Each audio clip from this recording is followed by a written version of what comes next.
If You Give a Mouse a Cookie, written by Laura Numeroff, illustrated by Felicia Bond.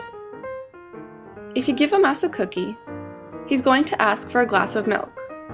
When you give him the milk, he'll probably ask you for a straw. When he's finished, he'll ask for a napkin. Then, he'll want to look in a mirror to make sure he doesn't have a milk mustache. When he looks into the mirror, he might notice his hair needs a trim, so he'll probably ask for a pair of nail scissors. When he's finished giving himself a trim, he'll want a broom to sweep up. He'll start sweeping. He might get carried away and sweep every room in the house. He may even end up washing the floors as well. When he's done, he'll probably want to take a nap. You'll have to fix up a little box for him with a blanket and a pillow.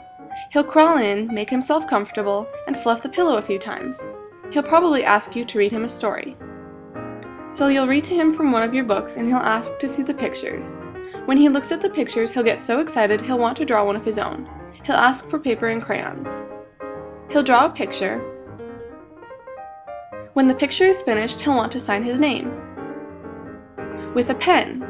Then, he'll want to hang his picture on your refrigerator, which means he'll need Scotch tape.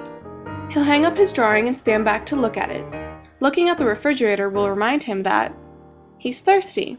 So, he'll ask for a glass of milk, and chances are if he asks for a glass of milk, he's going to want a cookie to go with it.